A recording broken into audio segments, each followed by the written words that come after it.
জানালার পাশে বসে সকালের সৌন্দর্য দেখছিলেন মিসেস নিষ্পাপ আহমেদ।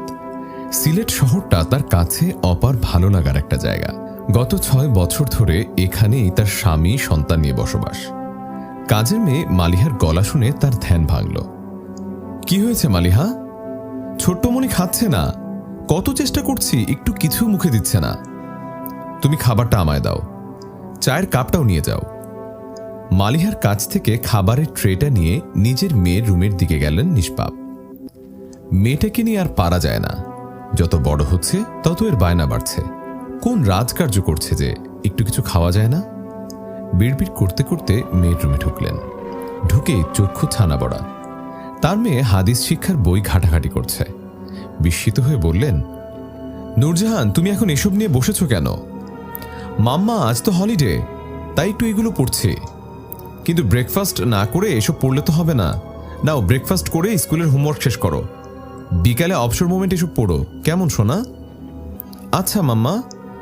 ব্রেকফাস্ট খাইয়ে দিয়ে নিষ্পাপ রুম থেকে বেরিয়ে এলেন। এমন সময় তার স্বামী সায়েম আহমেদের ডাক এলো। নিজের রুমে ঢুকে বললেন, এই ডাকছিলে কেন? টাইটা পরিয়ে দাও। নিষ্পাপ সায়েমের টাই বেঁধে দিতে দিতে বলেন, ৬ বছরের মেয়ের বাবা হয়ে গেছ, এখন টাই বউকে পরিয়ে দিতে হয়? হয়। আমার মামুনি কই? রুমে বসে বসে হাদিসের বই ঘাটাঘাটি করছিল। বউকে খাইয়ে দিয়ে এলাম। নাওয়া খাওয়া ছেড়ে সকাল সকাল ওইসব নিয়ে বসেছে। এমন করো কেন? এটা তো ভালো গুণী। এমন মেয়ে লাখে একটা পাওয়া যায় কিনা সন্দেহ। এত অল্প বয়সে এসব দিকে এত আগ্রহ আমি কোনো বেবির দেখিনি। আমার মনটা কেমন খুঁতখুত করে। সায়েম নিষ্পাপের হাত দুটো জড়িয়ে বলল, জানোই তো আমাদের মেয়েটা একদম আলাদা। ডাক্তাররা তো বলেন ও একটু অস্বাভাবিক। ওর বুদ্ধিদীপ্ত সব দিক দিয়ে সবার থেকে বেশি। তাও আমার ভয় হয় গো। ভয় পেও না তো। শুধু শুধু ভয় পাওয়া আমার বউয়ের একটা বদগুণ। আমার মামুনির মতো সাহসী হও, বুঝেছ? হয়েছে হয়েছে, যাও অফিসে যাও। আমি তোমার গুণবতী মেয়েটাকে দেখে আসি। হোমওয়ার্কগুলো শেষ করলো কিনা বলেই নিষ্পাপ নিজের মেয়ের রুমে চলে এলেন। এসে দেখেন তার মেয়ে জানালার ধারে বসে আনমনে কি যেন ভাবছে। নিষ্পাপ মেয়ের মাথায় হাত বুলিয়ে বললেন, কি ভাবছ নূরজাহান? মাম্মা, দিন এত সুন্দর কেন? দেখো, সূর্য মামা তার সময় মতো উঠে পড়ে আবার ডুবে যায়। সব কিছুতেই একটা রুটিন আছে, আমার পড়ার রুটিনের মতো। ওরা ওদের রুটিনের হেরফের করে না। আল্লাহ তাদের জন্য একটা নির্দিষ্ট সময় ঠিক করে দিয়েছেন, কিন্তু তুমি তো তোমার রুটিনের নিয়ম মেনে চলো না। হোমওয়ার্ক করেছ? জি মাম্মা, সব ফিনিশ। নিষ্পাপ অবাকতুর হয়ে বলল, এত তাড়াতাড়ি? কই আমাকে দেখাও তো। সত্যি তো সবগুলোই শেষ। এত তাড়াতাড়ি কি করে করলে? আচ্ছা চলো, মাম্মার সাথে একটু ঘুরে আসবে। পরে যাই মাম্মা, বইগুলো পড়া হয়নি। আচ্ছা পড়ো। মিসেস নিষ্পাপের মনটা কেমন জানি বিষণ্ণতায় ছেয়ে গেল। তার মেয়েটা কেন এমন? আচ্ছা, তার মেয়ের কোনো ক্ষতি হবে না তো? নূরজাহান যে তার দুনিয়া, তাকে ছাড়া সব অচল।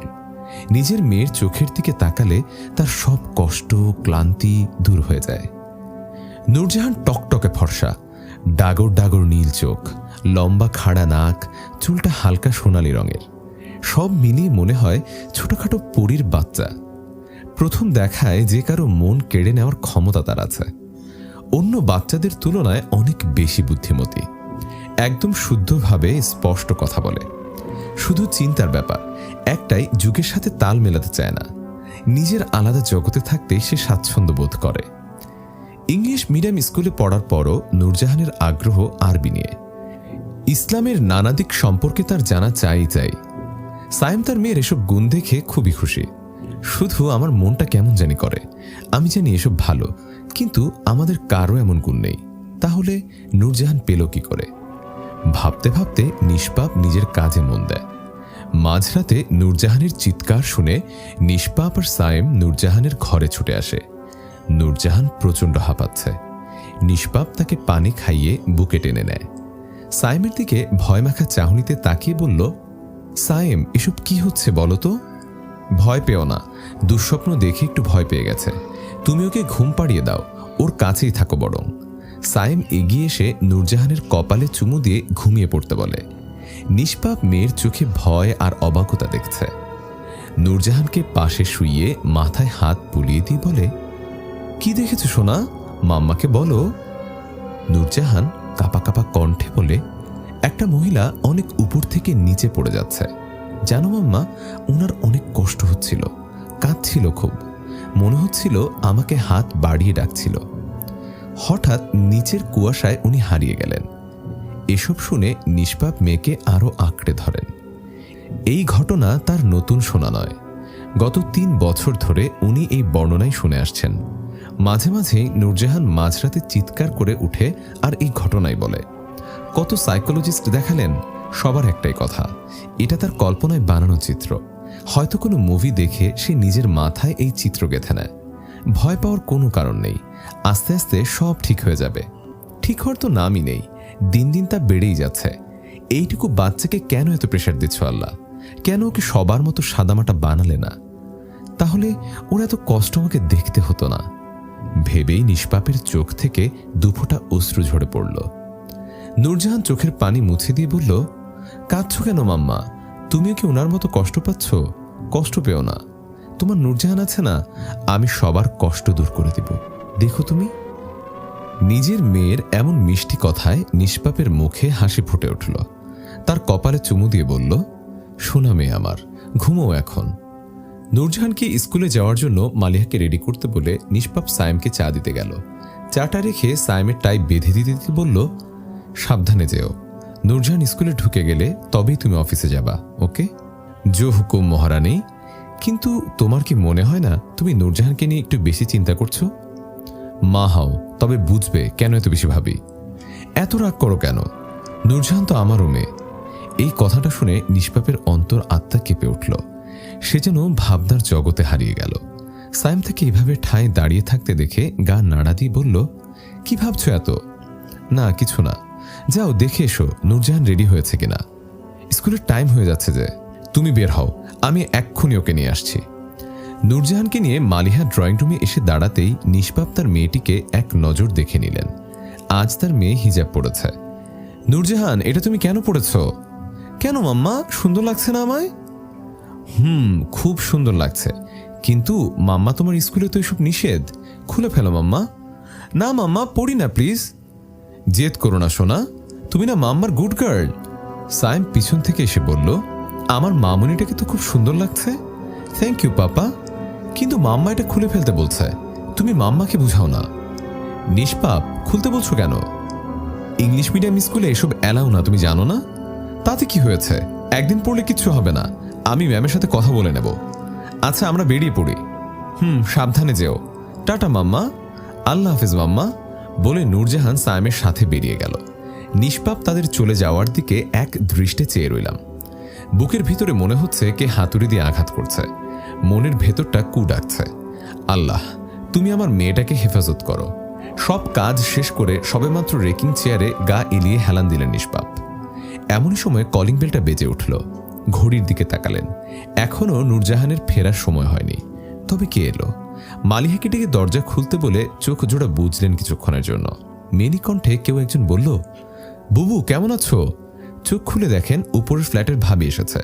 ওনার সম্পর্কটা অনেকটা বোনের মতো, কথাবার্তায় খুব আপন মনে হয়। নিয়মিত অবাধ যাতায়াত একে অপরের বাসায়। আরে বোন, দেশের বাড়ি থেকে কবে এলেন? কখন এলেন? কাল রাতে এলাম বুবু, পথে বাস নষ্ট হয়ে গিয়েছিল, তাই ফিরতে রাত হলো। বসো বোন, চা খাবে? না বুবু, কিছু খাবো না। নূর সোনামণি কই? স্কুলে গেছে। তোমার বাচ্চারা কোথায়? তারাও গেল। নূরকে অনেক মিস করছি বুবু, তাই দেরি না করে চলে এলাম দেখতে। একটু বেশি আদর করো ওকে। করতে তো হবেই, এত মিষ্টি একটা মেয়েকে আদর না করে থাকা যায় বলো? বুবু, কাল রাতে নূরের চিৎকার শুনলাম মনে হলো। তুমি কি করে শুনলে? কাল রাতে যখন ফিরলাম তোমাদের দরজার সামনে দিয়ে যাচ্ছিলাম, তখনই শুনলাম। অত রাতে তোমাকে আর বিরক্ত করতে চাইনি, তাই নক করিনি। আর বলো না বোন, মেয়েটার সাথে যা হচ্ছে, মাঝে মাঝে স্বপ্ন দেখে চিৎকার করে ওঠে। অনেক সাইকোলজিস্ট দেখালাম, সবাই বলে ওর একটা কল্পনা, এটা ভয়ের কিছু নেই। তারপরও আমার খুব চিন্তা হয়, শত হলেও মায়ের মন। তুমি কোনো হুজুরের শরণাপন্ন হও নাই? এসব আমার বিশ্বাস একটু কম, তাই ট্রাই করি নাই। কি যে বলো, একবার ট্রাই করে দেখো, ঠকবা না। বুঝোই তো পার্বত্যাঞ্চলে থাকো, এখানে আবার খারাপ জিনিসের প্রকোপ একটু বেশি। আমার পরিচিত এক বড় আলেম আছেন, উনি খুব সহজে আসল সমস্যা ধরতে পারেন। তুমি চাইলে ঠিকানা দিতে পারি, একবার চেষ্টা করলে তো ক্ষতি নেই। তুমি যখন বলছো একবার গিয়েই দেখি, তুমি ঠিকানাটা লিখে দাও। আরও কিছু কথা বলে মহিলা চলে গেল। মাঝ রাত হয়ে গেল, নিষ্পাপের চোখে ঘুম নেই। ও বিশ্বাস করে না নূরজাহানের মাঝে খারাপ কিছু আছে, আবার অবিশ্বাসও করতে পারছে না। এক প্রকার দোটানা কাজ করছে। একবার গিয়ে দেখলে তো সমস্যা নেই। সায়েমকে কি বলবো, ও কি রাজি হবে? আচ্ছা, সকালে ওকে ম্যানেজ করে নূরজাহানকে নিয়ে হুজুরের কাছে যাব। সকালে সায়েম আর নূরজাহানকে নিয়ে রওনা দিলাম। সায়েম জিজ্ঞেস করল, তুমি তো এসব বিশ্বাস করো না, তাহলে আজ কেন যাচ্ছ?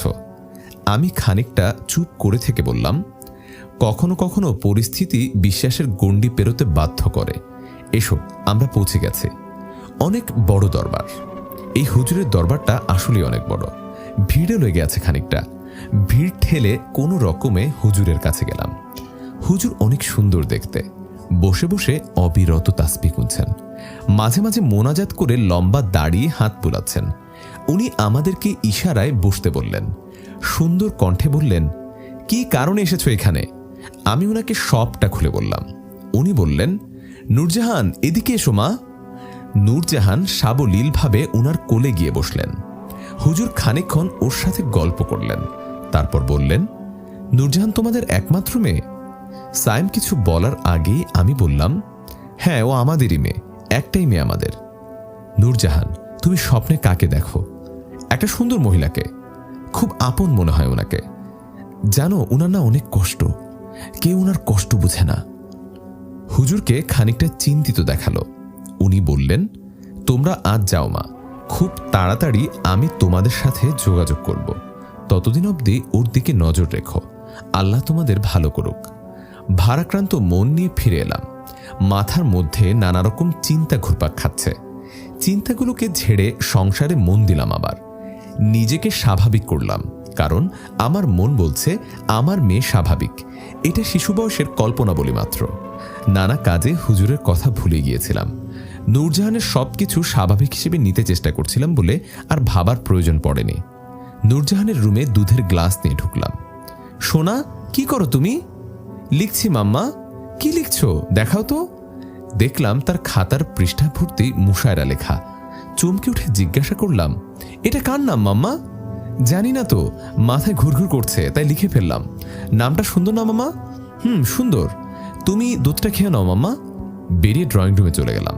নামটা কার? নূরজাহানের মাথায় এই নামটা এবার ঘুরঘুর করছে কেন? হয়তো কোথাও শোনাচ্ছে। এমনি ভাবনার সময় কলিং বেল বেজে উঠল। গিয়ে দরজা খুলে দেখে সেই হুজুরটা দাঁড়িয়ে আছে। তাড়াতাড়ি মাথায় কাপড় টেনে সালাম দিলাম, তারপর ভেতরে এনে বসালাম। উনি মুচকি হেসে বললেন, কেমন আছো মা? জি আলহামদুলিল্লাহ ভালো। আপনি বাসায় আসলেন ভাবতেই ভালো লাগছে। আপনি বসুন, আমি আপনার জন্য কিছু নাস্তা পানির ব্যবস্থা করি। ব্যস্ত হইও না মা, আমি কেবল কিছু জানতে এবং বলতে এখানে এসেছি। তুমি আমার কিছু কথার উত্তর দাও। আমি বিনীত স্বরে বললাম, অবশ্যই। নূরজাহান প্রকৃতপক্ষে কার মেয়ে? এই প্রশ্ন শুনে আমি হতবিহ্বল হয়ে গেলাম। হুজুর, আমি তো সেই দিনও বলেছি ও আমার মেয়ে, তাও আপনি এসব কেন জিজ্ঞাসা করছেন? আমরা ছাড়া কে বা ওর মা বাবা হবে? তুমি সত্যি বলছো না মা? এটাই সত্যি হুজুর। নূরজাহান আমার মেয়ে, ওকে আমি এতদিন আদর যত্নে লালন পালন করে বড় করেছি। পেটে ধরেছ কি? এই ধরনের প্রশ্ন শুনে নিষ্পাপ চুপসে যায়। বুকের ভিতরে উথাল পাথাল ঝড় বইছে। নিজেকে কোনো রকম সামলে বলল, ধৃষ্টতা ক্ষমা করবেন, আপনি এখন আসতে পারেন। আর কতদিন সত্য থেকে পালিয়ে বেড়াবে? একদিন তো তার মুখোমুখি তোমাকে হতেই হবে। সেই দিন তোমার ন্যায় অসহায় কেউ থাকবে না। এখনো সময় আছে। নিষ্পাপ রাগান্বিত কণ্ঠে বলল, আপনি এখন আসতে পারেন হুজুর। আর কখনোই এই বাড়ি মুখো হবেন না। আপনার হাদিয়া আমি আপনাকে পাঠিয়ে দিব। হুজুর চলে যাওয়ার জন্য পা বাড়ালেন। কি ভেবে পিছু ফিরে বললেন, একদিন তোমার আমাকে প্রয়োজন পড়বে, সেই দিন আমি তোমাকে তাড়িয়ে দেব না। আমার দরবার তোমার জন্য সব সময় খোলা থাকবে। তখন আশা করি সত্য নিয়ে আমার সামনে উপস্থিত হবে। ভালো থেকো। এরপর হুজুর এক মুহূর্ত দাঁড়ালেন না, হনহন করে বেরিয়ে গেলেন। নিষ্পাপ কান্না করতে করতে লুটিয়ে পড়ে নিচে। এই দিনটাও দেখতে হলো তাকে। নিজেকে বড্ড অসহায় লাগছে। হঠাৎ কেউ যেন তার পিঠে হাত রাখল। চমকে উঠে পিছন ফিরল নিষ্পাপ। নূরজাহান তার পিছনে দাঁড়িয়ে আছে। নিষ্পাপ তাড়াতাড়ি চোখের পানি মুছে পড়ল, মাম্মা কিছু বলবা? মাম্মা, আমি তোমার নিজের মেয়ে না?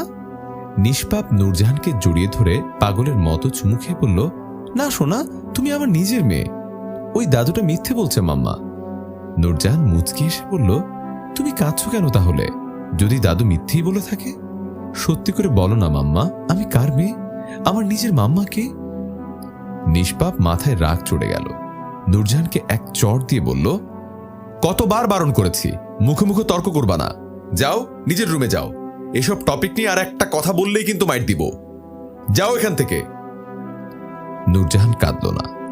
ফ্যাল ফ্যাল করে নিষ্পাপের দিকে তাকিয়ে নিজের রুমে চলে গেল। নিষ্পাপ শান্ত হয়ে গেল।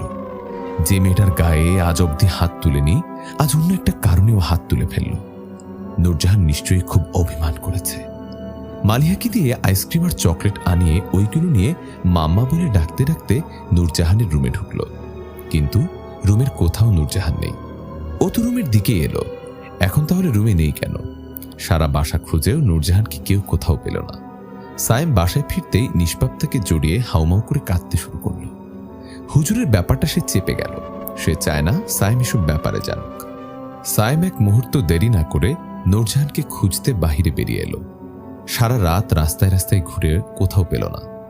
অবশেষে থানায় জিডি করে বাসায় নতমুখে ফিরে আসলো। আসতেই নিষ্পাপ সায়েমকে পাগলের মতো জিজ্ঞেস করতে লাগলো। সায়েমকে নীরবে কাঁদতে লাগলো। নিষ্পাপ বারবার জ্ঞান হারাচ্ছে আর বিলাপ করছে, নূরজাহানকে এনে দাও আমাকে, আমি আর কখনোই বকবো না। প্লিজ সায়েম, আমার মেয়েকে আমার কাছে ফিরিয়ে এনে দাও। পুরো 2 দিন কেটে যাওয়ার পরও কেউ নূরজাহানের সন্ধান পেল না। নিষ্পাপ অনেকটা অসুস্থ হয়ে পড়েছে, কিচ্ছুটি মুখে তুলছে না, মানসিকভাবে ভেঙে পড়েছে। হঠাৎ তার হুজুর সাহেবের কথা মনে পড়ল। পাগলের মতো ভর সন্ধ্যায় বেরিয়ে গেল। সায়েম তা দেখতে পেয়ে নিষ্পাপের পিছু পিছু ছুটল। মাঝ রাস্তায় নিষ্পাপকে ধরে ফেলল। জিজ্ঞেস করতে লাগলো, কি হয়েছে তোমার? তুমি এভাবে ছুটে কোথায় যাচ্ছ? নিষ্পাপ ফোপাতে ফোপাতে বলল, হুজুর সাহেবই পারবে নূরজাহানের খোঁজ দিতে, আমাকে তার কাছে যেতে দাও। আমরা কাল সকালে যাব নিষ্পাপ, চলো বাসায় চলো। নিষ্পাপ সায়েমের বাহুডোর থেকে বেরিয়ে এসে বলল, আমি আর এক মুহূর্ত দেরি করতে পারবো না। কেন বুঝতে পারছো না? আমাদের মেয়ে উধাও হয়ে গেছে, ওকে ছাড়া আমি থাকতে পারবো না সায়েম। আচ্ছা চলো, আমিও যাব তোমার সাথে। হুজুরের দরবারে এসে পৌঁছালো দুজন। নিষ্পাপ সায়েমকে রেখে দৌড়ে ভিতরে ঢুকে পড়ল। দেখল হুজুর নামাজের মোনাজাত শেষ করে সবে উঠেছেন। নিষ্পাপ হাত জোড়ে কেঁদে কেঁদে বলল, হুজুর, আমার মেয়েটা হারিয়ে গেছে, তাকে খুঁজে বের করে দিন, আমাকে ক্ষমা করুন, সেই দিনের ব্যবহারের জন্য ক্ষমা করুন। সায়েম সেটা দেখে অবাক হয়ে গেল এবং বলল, তুমি কবে হুজুরের সাথে খারাপ ব্যবহার করেছ? সেদিন হুজুর আমাদের বাসায় গিয়েছিলেন নূরজাহানের আসল পরিচয় জানার জন্য। আমি ওকে হারানোর ভয়ে ওনাকে তাড়িয়ে দিয়েছি। আসল পরিচয় মানে কি? হুজুর সায়েমকে শান্ত হতে বলে বলল, নূরজাহানের অন্য একটি পরিচয় আছে যেটা তোমরা কেউ জানো না। তবে সবচেয়ে বড় সত্যি এটাই যে নূরজাহান তোমাদের মেয়ে নয়। সায়েম বলল, কি বলছেন আপনি? কি বলছেনটা কি? নূরজাহানকে আমি সেই ছোট থেকেই নিজের হাতে বড় করেছি, আজ বলছেন সে আমাদের মেয়ে নয়? তুমি তোমার স্ত্রীকে জিজ্ঞেস করো। সায়েম জিজ্ঞাসু দৃষ্টিতে নিষ্পাপের দিকে তাকিয়ে থাকল। নিষ্পাপ কাঁদতে কাঁদতে বলল, উনি সত্যি বলছেন, নূরজাহান আমাদের মেয়ে নয়। সেই দিন হসপিটালে আমাদের তৃতীয়বারের মতো মৃত বাচ্চা হয়েছিল। সেই দিন ঠিক একই সময় পাশের বেডে একটা মেয়ে বেবি হয়েছিল। আমরা আমাদের বেবির কথা শুনে যখন কাঁদছিলাম, তখন দেখলাম ওই মহিলার কাজের বুয়া বাচ্চা কোলে নিয়ে বসেছিল এবং বাচ্চার কান্না থামাতে চেষ্টা করছিল, কিছুতেই পারছিল না। আমি ওকে ডেকে বাচ্চাটাকে কোলে নিতেও শান্ত হয়ে গেল। মেয়েটাকে জিজ্ঞেস করলাম, বেবির আম্মু কোথায়? ভাবি ভাইয়াকে আনতে গেছে, আমার কাছে রেখে গেছে, খুব তাড়াতাড়ি ফিরবেন বলেছেন। কিন্তু 2 দিন পার হওয়ার পর ওর আম্মু আসেনি, তাই আমি ওই মেয়েটাকে কিছু টাকা দিয়ে বিদায় করে নিজের কোল পূরণ করার জন্য বাচ্চাটাকে নিয়ে চলে এসেছি। আর তুমি ঢাকা থেকে ফেরার পর বলেছিও আমাদেরই মেয়ে। সায়েমের চোখ থেকে টপ টপ করে অশ্রু পড়ল। হুজুর শান্ত গলায় বলল, জানো ওকে? নিষ্পাপ চোখের পানি মুছে বলল, কি তার পরিচয়? ও জিন কন্যা, জিন মুস্তফা আর মনুষ্য কন্যা মুশায়রার মেয়ে। সায়েম অবাক হয়ে বলল, কি বলছেন আপনি এসব? হ্যাঁ, এটাই সত্যি। তোমরা কি ওর মাঝে আলাদা কিছু লক্ষ্য করনি?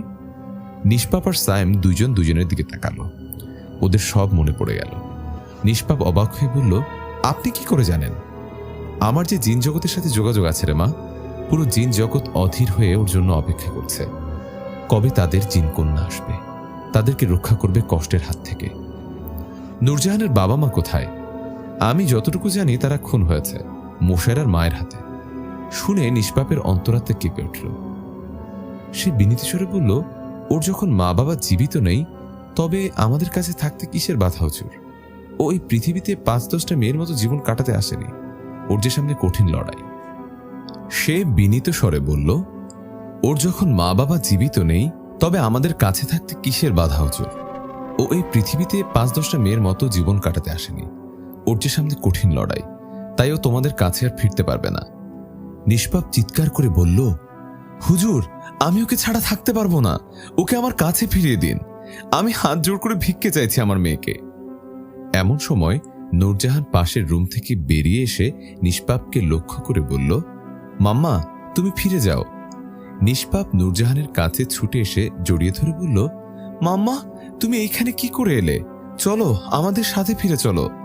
তা সম্ভব না মাম্মা। আমি আমার আসল পরিচয় আর কর্তব্য সম্পর্কে জেনেছি। মাম্মা, ওসব মিথ্যে। তোমাকে মিথ্যে বলা হয়েছে। মাম্মার সাথে চলো সোনা। মাম্মা যে তোমাকে ছাড়া থাকতে পারবে না। মাম্মা, তুমি চলে যাও। আমি তোমাদের কাছে ফিরতে পারবো না। নিষ্পাপ লাল চোখে হুজুরের দিকে তাকালো। আপনি আমার মেয়েটাকে তুলে এনে কি বুঝিয়েছেন? কেন এভাবে আমার সুখের সংসারটা তছনছ করছেন? মাম্মা, উনি আমাকে কোনো তুলে আনেননি। আমি স্বেচ্ছায় এখানে সত্যিটা জানার জন্য এসেছি। মাম্মা, আমার যে অনেক দায়িত্ব। যে আমার আসল পাপা মাম্মাকে খুন করেছে, তাকে শাস্তি দিতে হবে। এই কাজটা আমাকে তোমাদের থেকে বিচ্ছিন্ন থেকেই করতে হবে। নূরজাহান, এসব কি বলছো? নিষ্পাপ উঠে সায়েমের কাছে এলো। তাকে ঝাঁকাতে ঝাঁকাতে বলল, তুমি চুপ করে আছো কেন? ওকে কিছু বলবা না? বুঝাবা না? প্লিজ সায়েম, কিছু তো বলো। সায়েম ধীর পায়ে নূরজাহানের গালে হাত রেখে চুমু খেয়ে বলল, নিষ্পাপ যা আমাদের নয়, তা আমরা কখনোই জোর করে ধরে রাখতে পারবো না। একদিন একদিন তো সে আমাদের ছেড়ে যাবেই। ওকে তুমি আটকেও না। তাকে তার কাজটা ঠিক মতো করতে দাও। তাতেই সবার মঙ্গল। নূরজাহান সায়েমকে জড়িয়ে ধরে পায়ে হাত রেখে সালাম দিয়ে বলল, পাপা, আমার জন্য দোয়া করো, যাতে তোমার মামুনি তার কাজে সফল হয়। মাম্মাকে বুঝিয়ে নিয়ে যাও। আমি একদিন ঠিকই তোমাদের কাছে ফিরব। ততদিন তুমি মাম্মাকে দেখে রেখো। দোয়া করি মামুনি। নিষ্পাপ জোর কণ্ঠে চেঁচিয়ে বলল, সায়েম, তুমি এটা করতে পারলে? তুমি কিভাবে করলে এটা? একবারও আমার কথা ভাবলা না? ও চলে গেলে আমি কি নিয়ে বাঁচবো? আমি তোমার পায়ে পড়ছি, ওকে আমার কাছে ফিরিয়ে দাও। নিষ্পাপ, ও আমাদের নিজেদের মেয়ে নয়, তাই ওকে আটকানোর সাধ্য নেই আমাদের। চলো, আমরা ফিরে যাই। ও জিন কন্যা, মানুষের মায়ার ডোরে ওকে বেঁধে রাখা যাবে না। হুজুর, আপনি ওকে দেখে রাখবেন। আমরা কালই এই এলাকা ছেড়ে চলে যাব। হয়তো ওর সাথে আর কখনোই দেখা হবে না। আপনি ওকে একটু আগলে আগলে রাখবেন। ওর জন্য সবসময় দোয়া রইল। সায়েম নিষ্পাপকে টেনে নিয়ে গেল। নিষ্পাপ কাঁদতে কাঁদতে বলল, সায়েম, নূরজাহানকে ছেড়ে আমি কোথাও যাব না। প্লিজ এমনটা করো না। নিষ্পাপের আর্তনাদ নূরজাহানের কাছে আস্তে আস্তে অস্পষ্ট হয়ে মিলিয়ে গেল। নূরজাহান চোখের পানি মুছে হুজুরকে বলল, আপনি আমাকে বলুন, এখন আমাকে কি করতে হবে? কি করলে আমি আমার মাম্মা পাপার প্রতিশোধ নিতে পারবো?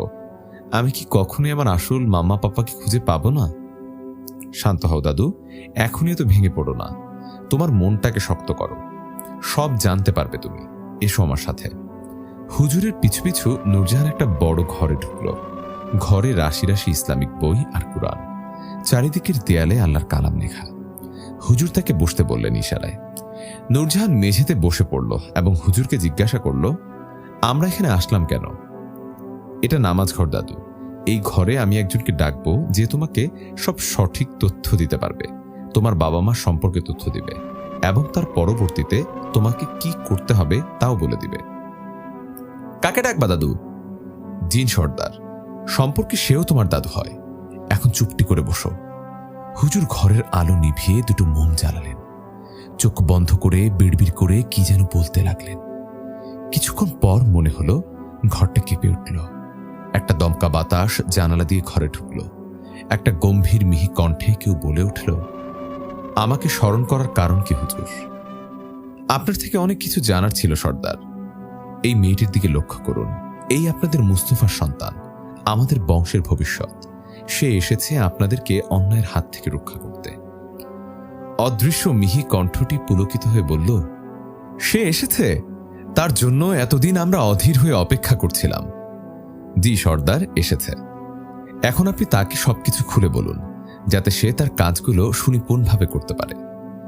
নূরজাহানকে উদ্দেশ্য করে অদৃশ্য কণ্ঠটি বলে উঠল, শোনো দাদু, তোমার নানা ভাই ছিল একজন নিষ্ঠ আলেম। তোমার নানুকে নিয়ে তার জীবন খুব ভালোই চলছিল। সেই সময় আমাদের ভালো জিন আর বদজিনদের সাথে যুদ্ধ চলছিল। আমরা তাদের হাত থেকে মানুষ আর জিন জাতিকে রক্ষা করার জন্য বদজিন সর্দারকে হত্যা করি। এতে তাদের দল দুর্বল হয়ে পড়ে, একে অপরের থেকে বিচ্ছিন্ন হয়ে যায়। বদজিন সর্দারের স্ত্রী উপায়ন্তর না দেখে ঘটনাক্রমে তোমার নানুর শরীরে আশ্রয় নেয়। আস্তে আস্তে তোমার নানুর আত্মাকে নিঃশেষ করে তার শরীর পুরোপুরি দখল করে নেয়। নানাভাবে চেষ্টা করতে থাকে তার খারাপ শক্তি জাগ্রত করে জিন জগতে ফিরে আসার। আলেম সাহেব তা বুঝতে পেরে তাকে বের করে দেন। ততদিনে সে অনেক ক্ষমতা অর্জন করে ফেলেছিল। তাই তাকে ধ্বংস করার জন্য আমি আর উনি ঠিক করি মুস্তফা আর মুশায়রার বিয়ে দেওয়ার। আমাদের উদ্দেশ্য ছিল তাদের সন্তান দ্বারাই ওই মহিলাকে হত্যা করার। সেই মহিলা এসব জানতে পেরে নানাভাবে চেষ্টা করতে লাগলো তুমি যাতে জন্ম নিতে না পারো। তোমার বাবা অনেক ক্ষমতাধর হওয়া সত্ত্বেও তুমি আর তোমাকে মাকে রক্ষা করতে পারল না, কেননা তাদের মিলনের ফলে তার সব শক্তি তোমার মাঝে স্থানান্তর হয়েছিল। নূরজাহান অবাক হয়ে সব শুনছিল। তার জন্ম নেওয়ার পিছনে এত রহস্য ছিল। জিন সর্দার একটু থেমে আবার বলা শুরু করলেন, তোমার বাবাকে ওই মহিলা বন্দী করার পরই তোমার মায়ের প্রসব ব্যথা ওঠে। এর পরদিনই তোমার জন্ম হয়। তোমার মা মুস্তফাকে বাঁচানোর জন্যে মিথ্যে গর্ভবতীর অভিনয় করে সেখানে যায়। ওই মহিলা ভয় দেখিয়ে তোমার মাকে পাহাড় থেকে ফেলে দেয়। তারপর থেকে শুরু হয় জিন জগতে ওই মহিলার বদ রাজত্ব। অকথ্য নির্যাতন চলছে এখনো অবধি ভালো জিনগুলোর উপর। আমরা জানতাম তুমি আসবে, ওই মহিলাকে শেষ করতে আসবে, তাই এত অপেক্ষা তোমার জন্য। নূরজাহান বিস্মিত হয়ে বলল, আমি কি করে তাকে শেষ করব? তুমিই পারবে।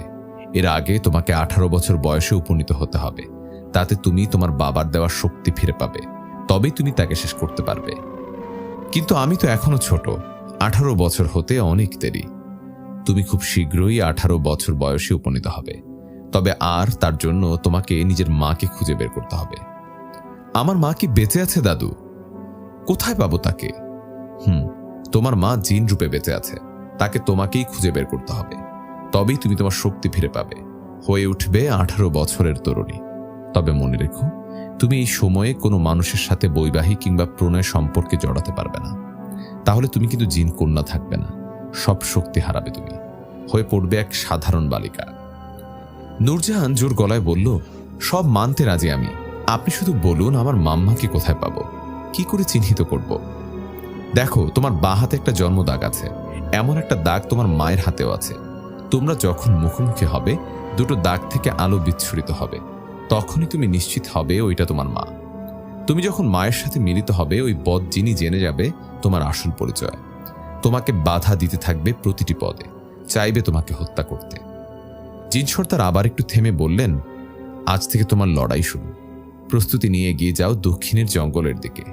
বিপদ সংকুলের স্থান, সাবধান থাকবো। আমি তোমায় অন্য কোনো সাহায্য করতে না পারলেও পরামর্শ আর কিছুটা সহযোগিতা দিতে পারবো। দরকার হলে আমাকে স্মরণ করো।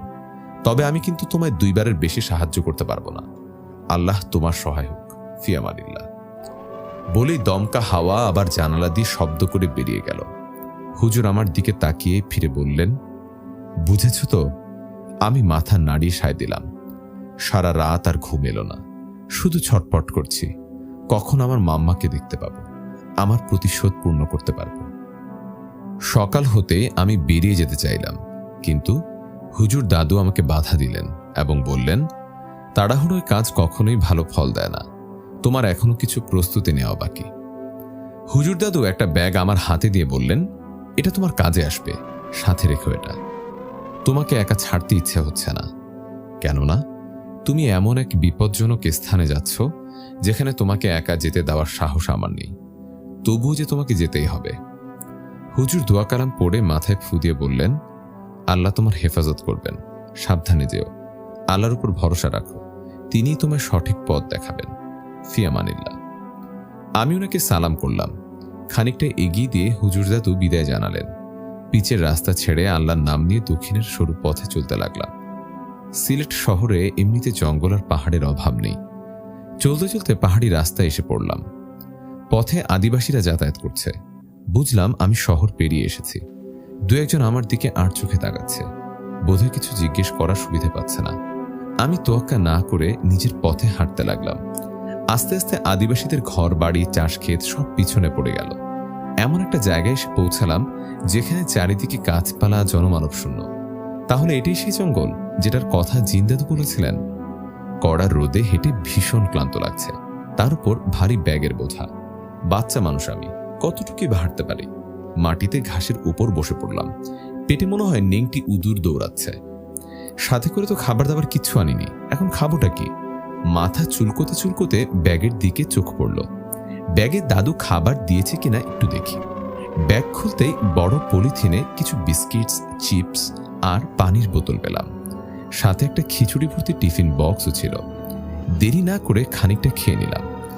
হিসেব করে খাওয়া লাগবে। জানি না তো আর কতটা গেলে মাম্মাকে পাবো।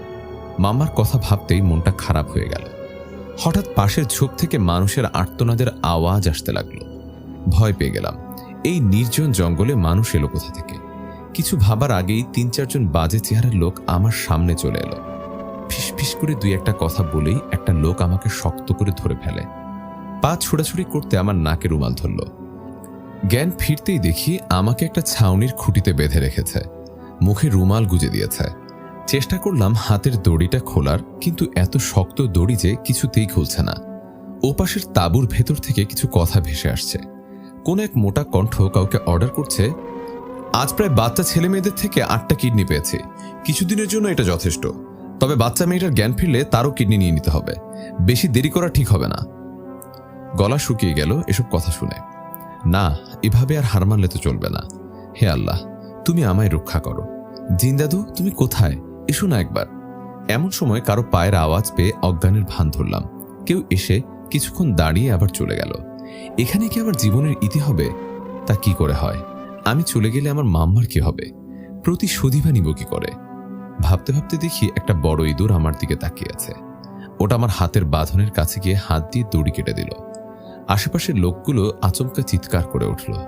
পাশে পড়ে থাকা ছিন্ন ভিন্ন ব্যাগটা নিয়ে পালাতে গিয়ে দেখি ওদের সবার চোখ দিয়ে রক্ত ঝরছে, মাটিতে পড়ে কাতরাচ্ছে। আল্লাহর কাছে শুকরিয়া আদায় করে দেরি না করে দৌড়ে ওখান থেকে বেরিয়ে গভীর জঙ্গলের সরু পথটা ধরলাম। পচা লোকগুলো ব্যাগটাকে ছিন্ন ভিন্ন করে রেখেছে। হয়তো ভেবেছে দামি কিছু আছে। বেশ শাস্তি হয়েছে তাদের। মানুষের ক্ষতি করার ঠেলা এখন বুঝো। বিকাল পেরিয়ে দিকে সন্ধ্যা নামতে চলল। তখন তো কিছু দেখতেও পাবো না, হাঁটতে পারবোই না। কোথাও আশ্রয় নিতে হবে। কোথায় নেওয়া যায়? ভাবতে ভাবতে দেখি জঙ্গলের দুটো রাস্তা দুদিকে বেঁকে গেছে। কোনটা দিয়ে গেলে আসলে স্থানে পৌঁছাতে পারবো তাও জানি না। জিন দাদুকে একবার জিজ্ঞাসা করব? না থাক, আরেকটা সাহায্য কখন দরকার পড়ে কে জানে। বুদ্ধি খাটিয়ে আসল পথ বের করতে হবে। কিছুই ভেবে পাচ্ছি না। পরে মাথায় আসলো বরাবর দক্ষিণের যাওয়ার কথা আমার, কিন্তু কি করে বুঝবো দক্ষিণ কোনটা? এখানের গাছপালা এত ঘন যে ঠিকমতো সূর্য দেখা যাচ্ছে না। চোখ পড়ল হাতে থাকা ঘড়ির দিকে। দেখি ঘড়ি দিয়ে বের করতে পারি কিনা। সোজা কাঁটা অনুসরণ করে সামনের পথে হাঁটতে থাকলো। সূর্য প্রায় ডুবুডুবু অবস্থা। চারিদিকে ঝিঝি পোকার ডাক শুরু হয়ে গেছে, আর সামনে এগোনো যাচ্ছে না। পথিমধ্যেই ধপাস করে বসে পড়ল। এইখানে রাতটা পার করা যায় যদি বাঘ শেয়ালের সামনে না পড়ি। খানিকটা সময় কেটে যাওয়ার পর দেখলাম জলজল করে থাকা একজোড়া চোখ আমার দিকে এগিয়ে আসছে। নূরজাহান ভীষণ ভয় পেয়ে গেল। ব্যাগটা আঁকড়ে ধরে উঠে দৌড়াতে লাগলো অন্ধকার পথে। চোখগুলো যেন তার পিছু পিছু ছুটে আসছে।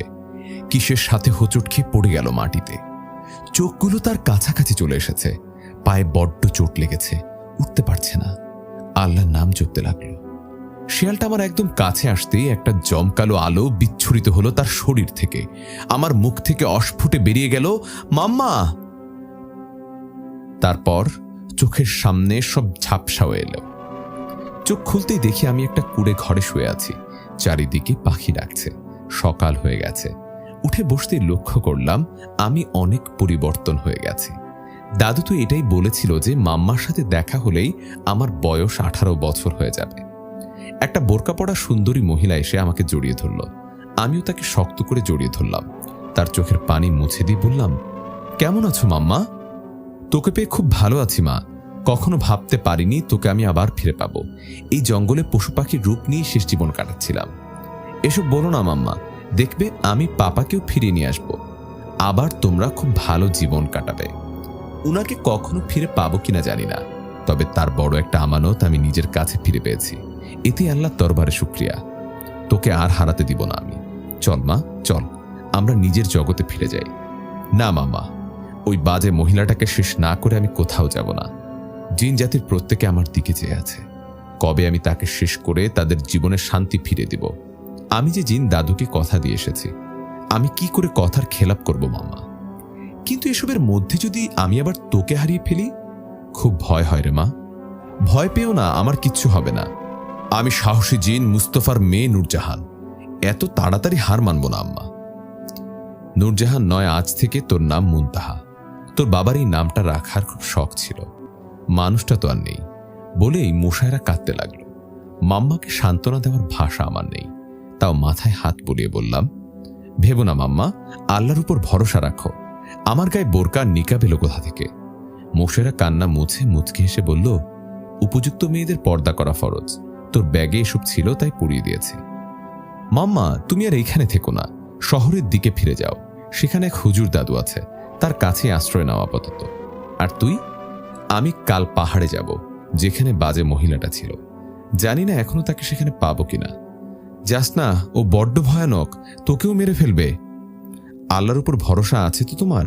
উনি আমাকে হেফাজত করবে। তুমি চলে যাও মাম্মা, আমাকে শুধু বলে দাও সেখানে যাওয়ার পথটা কোন দিকে। কিছুটা পার হবার পরেই এই জঙ্গলে শেষে একটা গ্রাম পড়বে। তার শেষ সীমান্তেই সবচেয়ে বড় পাহাড়টাই কালো পাহাড়। ওই পাহাড়ের নিচের গুহায় ওই মহিলা নিজের তন্ত্রমন্ত্র নিয়ে ব্যস্ত থাকে। আমিও তোর সাথে যাব, চল। না মাম্মা, তুমি ফিরে যাও। এই যুদ্ধ শুধু আমার একা। আমাকে আল্লাহর ভরসায় ছেড়ে দাও। মাম্মা ব্যাগে কিছু ফল পানি দিয়ে খানিকটা এগিয়ে দিল। তারপর আমার অনুরোধে অদৃশ্য হয়ে চলে গেল শহরে। আমি মাম্মার কথা মতো হাঁটতে থাকলাম।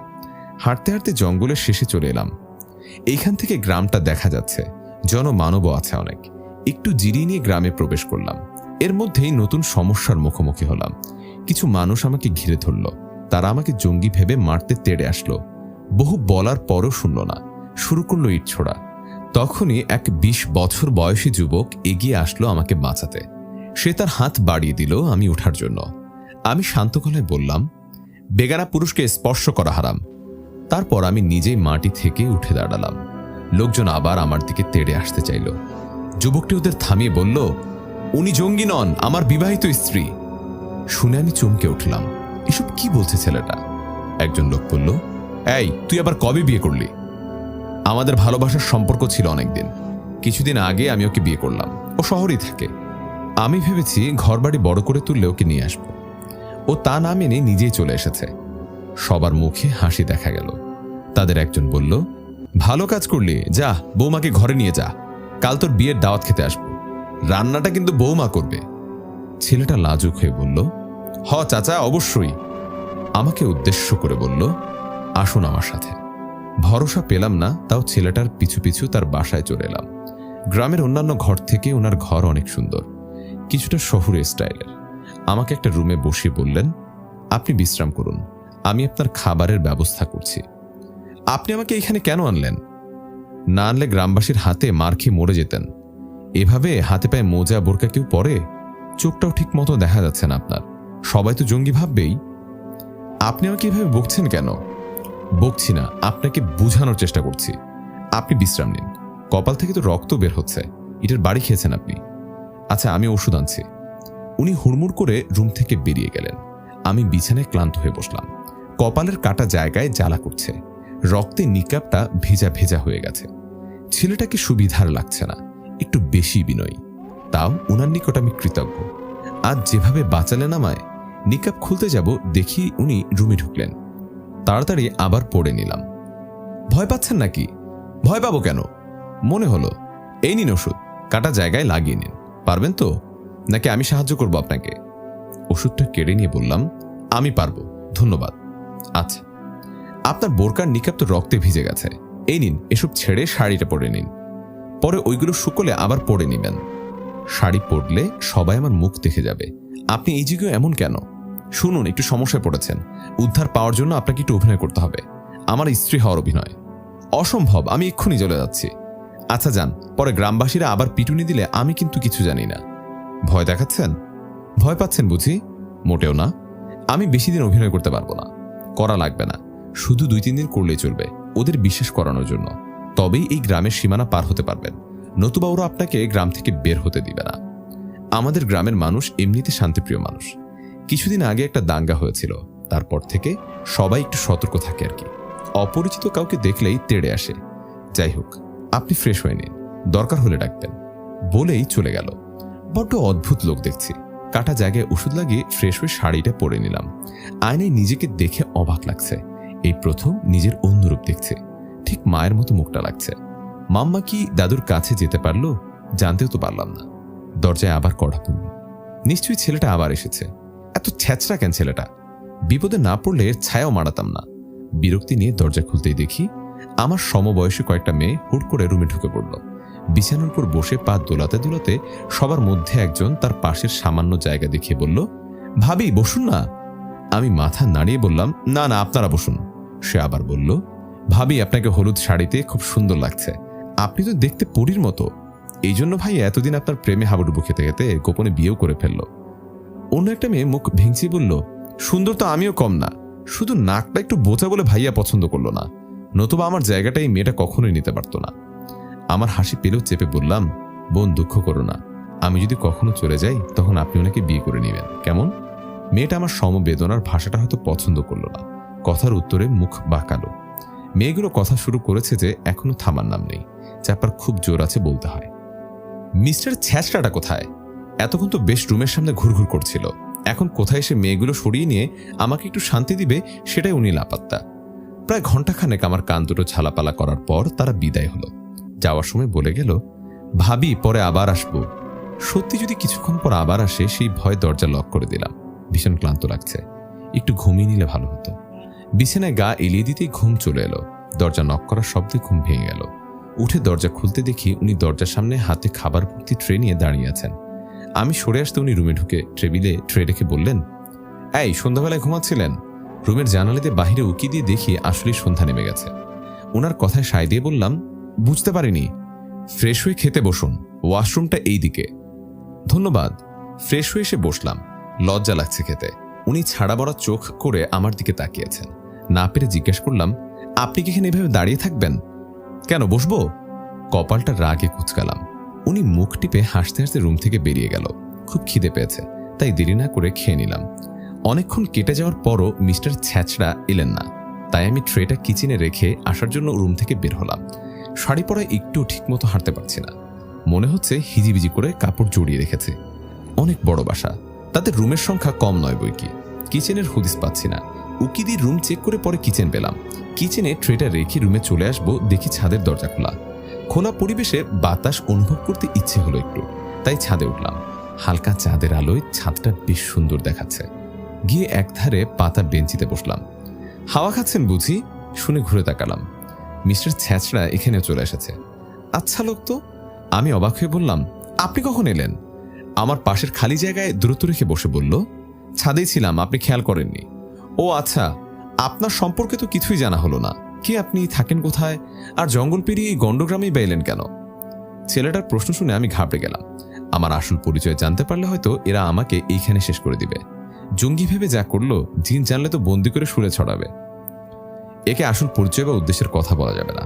আমি মুনতাহা, মামার সাথে সিলেটের এক অভিজাত শহরে থাকি।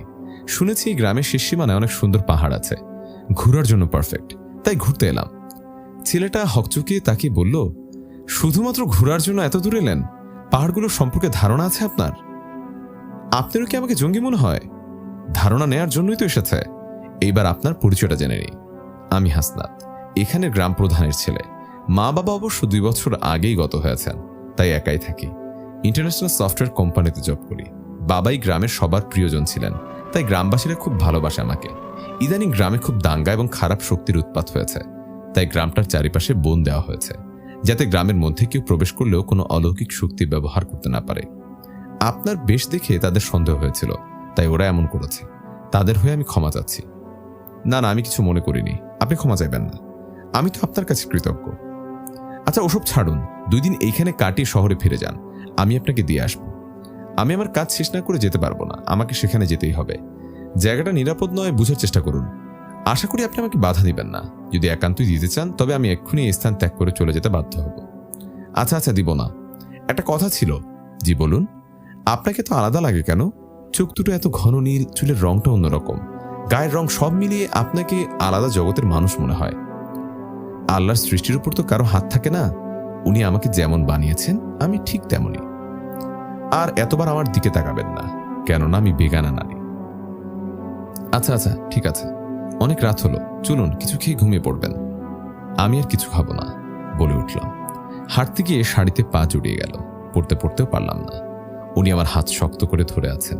তাড়াতাড়ি উঠে বললাম, হাতটা ছেড়ে দিন। দুঃখিত, আসলে আপনি পড়ে যাচ্ছিলেন তাই। এভাবে বেগানা মেয়েদের স্পর্শ করা যায় না, আর স্পর্শ করবেন না আমায় বলে উনাকে কিছু বলার সুযোগ না দিয়ে নিচে নেমে এলাম। ছেলেটা আসলে মিস্টার ছেচড়া। সকালে উঠেই দেখি পুরো বাড়ি গমগম করছে। কালকের মেয়েগুলো, ইচ্ছরাশী লোকসহ আরো অনেক অপরিচিত মহিলা আশেপাশে ঘুরঘুর করছে। মেয়েগুলো আমাকে দেখে বলল, ভাবি, তোমার হাতের রান্না খাওয়ার জন্য গোটা গ্রাম চলে এসেছে, চলো রান্নাঘরে চলো। কি বলে মেয়েগুলো? আমাকে এত মানুষের রান্না করতে হবে? আমি তো রান্নাই জানি না। এবার কি হবে? মিস্টার ছেচড়াটা কোথায়? অতি বিনয় দেখানোর নাম করে আমাকে এভাবে বাস দেওয়া, একবার শুধু হাতের কাছে পায়ছা লাগে। কিন্তু এখন এদিক সামলাবো কেমন করে? মেয়েগুলো আমাকে রান্নার জিনিসপত্র বুঝিয়ে দিয়ে বেরিয়ে গেল, একটু হেল্প করার জন্য দাঁড়ালো না। কি করে রান্না করব কিছুই বুঝতে পারছি না। এমন সময় উনি এলেন এবং কিচেনের ডোর লক করে দিলেন। ভয় পেয়ে গেলাম উনার আচরণে। উনি আমার কাছে আসতে আমি জোরে চিৎকার দেওয়ার আগে উনি মুখ চেপে ধরলেন। চেঁচাচ্ছেন কেন? আমি আপনাকে হেল্প করার জন্য এসেছি। না চেঁচিয়ে চুপ করে আমার কথা মতো কাজ করে যান, বুঝছেন? সব রান্না কাটাকুটি উনি করলেন। আমি অবাক হয়ে দেখলাম একটা ছেলে কি করে মেয়েদের কাজে এত পটু হয়। 2 দিনটা খুব ভালো গেল। মিস্টার ছেচড়া অনেক হাসাতে জানে, খুব ভালোই লেগেছে ওর আর গ্রামের মানুষের সাথে কাটানো সময়গুলো। এখন আমাকে আমার পথেই ফিরতে হবে। বোরকা পরে ব্যাগ গুছিয়ে নেওয়া মাত্রই মিস্টার হাসনাত আমার সামনে চলে এলো। গম্ভীর কণ্ঠে বললেন, চলে যাবেন? জি জি, ফেরার সময় হয়ে এলো। নিজের কাজে এমনিতে অনেকটা বিঘ্ন ঘটেছে। আপনাকে আমার কিছু কথা বলার ছিল, যেটা এই মুহূর্তে বলা জরুরি বোধ করছি। জি জি বলুন। কিছুক্ষণ নীরব থেকে বলল, জানি না ব্যাপারটা আপনি কেমন ভাবে নেবেন, তবে আমি সরাসরি বলে দিচ্ছি, আমাদের এই অভিনয়ের স্বামী স্ত্রী চরিত্র বাস্তবতে রূপান্তর করা যায় না। আমি আপনাকে বিয়ে করতে চাই। এসব আপনি কি বলছেন? হুট করে চিনেন না জানেন না একটা মেয়েকে বিয়ের প্রস্তাব দিচ্ছেন। বিপদে পড়েছিলাম, আপনি আমাকে যথেষ্ট সাহায্য করেছেন, তার জন্য আমি আপনার কাছে কৃতজ্ঞ। কিন্তু তার মানে এই নয় যে আমি আপনাকে বিয়ে করতে রাজি হয়ে যাব। এমন বাজে আচরণ আপনার থেকে আশা করিনি। ভালো থাকবেন, আসি আজ। ব্যাগটা নিয়ে তাড়াতাড়ি ওনার রুম থেকে বেরিয়ে গেলাম, মানে ওনার বাসা থেকে। গ্রামটা পার হয়ে শেষ সীমানায় যেতে আরো আধ ঘন্টার মতো প্রায় লাগবে। বিকালের পড়ন্ত রোদে প্রচুর গরম লাগছে। 18 বছর বয়স হয়ে যাওয়ার পর তো আমার শক্তি ফিরে আসার কথা, এটার কথা একদমই ভুলে গিয়েছি। সেটা মনে থাকলে এত ঝামেলা পোহাতে হতো না। যাই হোক, অদৃশ্য হওয়ার চেষ্টা করলাম, পারলাম না। বারবার চেষ্টা সত্ত্বেও বিফল হলাম। হঠাৎ হাসনাদের কথা মনে পড়ল, এই গ্রামে কোনো অলৌকিক শক্তি দ্বারা কিছু করা যাবে না। নিরুপায় হয়ে পথ চলতে লাগলাম। শেষ সীমানায় পৌঁছে গেছে। এখানে মাম্মার বলা মতে পাহাড় আছে। সবচেয়ে বড় পাহাড়টাই কালো পাহাড়।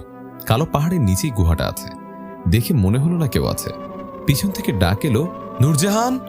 এটা তো নিষ্পাপ মাম্মার কণ্ঠস্বর। পিছনের পথটায় এগিয়ে কাউকে পেলাম না। একইভাবে ডান এবং বাম পাশের পথ থেকে ছেঁচড়া এবং মায়ের গলার স্বরে কেউ আমাকে ডাকলো। মনে হচ্ছে আমার চারপাশটা ঘুরছে। গুহার পথটা আমি হারিয়ে ফেলছি। বুঝলাম এইভাবে আমাকে আটকাতে চাইছে ওই শয়তানি। আমাকেও তো চিনো না তুমি, ভেবেছ তোমার এমন ফাঁদে পা দিয়ে আমি হার মানব? তা তো হবে না। আল্লাহ বলে মনে মনে আসল গুহার পথ খোঁজার চেষ্টা করলাম। ব্যাস, চারপাশটা স্থির হয়ে এলো। গুহাটা আগের জায়গাতেই আছে। গুহার ভেতরে ঢুকলাম। কিসের একটা চোখ ধাঁধানো আলো গুহাটাকে আলোকিত করে রেখেছে। এক মহিলার উচ্চ স্বরে হাসি শুনলাম এবং সে আমায় বলল, স্বাগতম নূরজাহান ওরফে মুনতাহা। সামনে তাকিয়ে দেখি অসম্ভব বাজে দেখতে একটা মহিলা বিরাট সিংহাসনে বসে আমাকে দেখে কুৎসিতভাবে হাসছে। এসো, তোমার আসার অপেক্ষায় ছিলাম আমি। খুব নাম শুনেছি তোমার, অনেক আগে থেকেই শুনেছি। তুমি আসবে, আমাকে ধ্বংস করতে আসবে, জিন আর মানুষ জাতিকে শান্তি ফিরে দিতে আসবে। শুনতে শুনতে কানে তালা লেগে গিয়েছিল। চেয়েছিলাম তোমার মার বাবাকে শেষ করে তোমার নামটাই মুছে দিতে, কিন্তু না, তুমি অত সহজে হার মানলে না। কায়দা করে ঠিক আমাকে মারার জন্য জন্ম নিলে। চাইলাম গ্রামবাসীদের দিয়ে তোমাকে আঘাতে আঘাতে শেষ করতে, তাতেও তুমি পার পেয়ে গেলে। পথ ভুলিয়ে তোমাকে অন্ধকার জগতে পাঠাতে চেয়েছিলাম, তাতেও তুমি জিতে গেলে। কিন্তু দুঃখের বিষয় কি জানো, ভাগ্য সবসময় সবার সহায় হয় না। যেমন এখন তোমার সহায় থাকবে না। আজই তোমার খেলা শেষ। বলে আমাকে দূরে ছুঁড়ে ফেলল গুহার বাহিরে। নিচে পড়ে গিয়ে হাতে ব্যথা পেলাম। আবার উঠে দাঁড়িয়ে আল্লাহর নাম নিলাম। ততক্ষণে সেও গুহার বাহিরে এসে পড়েছে। আমি হেসে বললাম, সবসময় খারাপরা জিতবে সেটা কোথায় লেখা আছে নানুজান? অনেক দিন তো রাজত্ব করলেন, ইচ্ছে মতো নিজের শক্তির অপচয় করলেন। এখন হয় মরার আগে কালেমাটা পড়ে নিন, কেননা এটাই আপনার শেষ মুহূর্ত। আমাকে ভয় দেখাস? এত সাহস তোর? দেখ তোর কি হাল করি। বলে অনেকগুলো আগুনের গোলা ছুড়ে মারল। নিজের শক্তিটা ওর দিকে ফিরে দিতে চাইলাম। আগুনের গোলাগুলো তার দিকে চলে গেল। তার মানে আমার শক্তি কাজ করছে। মহিলা উড়ে পাহাড়ের উপরের অংশে উঠে হাসতে লাগলো। নিজের শক্তি দিয়ে ওকে আঘাত করতে চাইলাম, কিন্তু কিছুই হচ্ছে না। তার এত বছরের শক্তিশালী শক্তির কাছে আমার শক্তি খুবই সামান্য। সেইবার আমার দিকে এগিয়ে আসতে লাগলো। আমি আল্লাহর নাম জপ করতে লাগলাম। জিন দাদুর কণ্ঠস্বর আমার কানে ভেসে আসলো। দাদু, এভাবেও শেষ হবে না। তোর ব্যাগে একটা আল্লাহর কালামযুক্ত তলোয়ার আছে। সেটা তুমি আল্লাহর কালাম পড়ে তাকে আঘাত করো। এই তলোয়ার কেবল তোমার হাতেই কাজ করবে। দাদুর কথায় জোর পেলাম। ব্যাগের তলা থেকে সযত্নে কাপড়ে মোড়ানো তলোয়ারটা বের করলাম। ডাইনিটা এখনো হাসতে হাসতে আমার দিকে আসছে।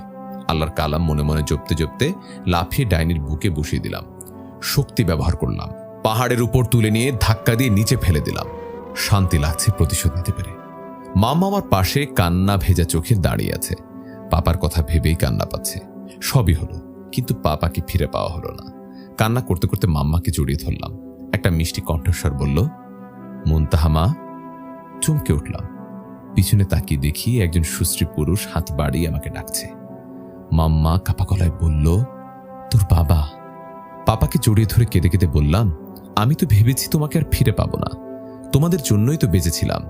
ডাইনিটা আমাকে নিজের প্রতিপত্তি বৃদ্ধির প্রয়োজনে বাঁচিয়ে রেখেছিল। সেদিন তোমার মাকে ভয় দেখানোর জন্য আমার বুকে সামান্য তীব্র ব্যথার সৃষ্টি করেছিল। চলো মা, আমরা জিন জগতে ফিরে যাই। এই জগৎ আমাদের জন্য নয়। হঠাৎ দেখি মিস্টার ছ্যাঁচড়া দাঁড়িয়ে আমার দিকে কান্না ভেজা চোখে তাকিয়ে আছে। তার কাছে তার হাত স্পর্শ করে বললাম, খারাপ ব্যবহারের জন্য আমাকে ক্ষমা করে দিবেন। আসলে আমিও আপনাকে ভালোবেসে ফেলেছিলাম, কিন্তু আমার শর্ত ছিল, আমার লড়াই চলাকালীন কোনো প্রকার প্রণয় আমি জড়াতে পারবো না। তাহলে আমি আর জিন কন্যা থাকবো না। কিন্তু আপনি এখানে কি করে এলেন? আপনার পিছু নিয়ে চলে এসেছি। এখন তো আপনার লড়াই শেষ। এখনো কি আমাকে ফিরে দিবেন? আমাকে ক্ষমা করুন, আমি আপনার প্রস্তাব কখনোই গ্রহণ করতে পারবো না। আমার কর্তব্য শেষ। এখন আমাকে আমার জগতে ফিরে যেতে হবে। আমার মাম্মা পাপ্পা আমার জন্য অপেক্ষা করছে। তবে সবসময় আপনি অনুভব করবেন আপনার ভালোবাসা আপনার আশেপাশে কোথাও আছে। বিদায়, ফিয়ামানিল্লাহ। হাসনাতের চোখের পানি গড়িয়ে পড়ছে। ঝাপসা দৃষ্টিতে দেখছে মুনতাহা তার বাবা মায়ের হাত ধরে ঘন ধোঁয়ায় মিলিয়ে গেল। হয়তো আর দেখা হবে না, কিন্তু অনুভব করতে তো পারবো জিন কন্যাটাকে।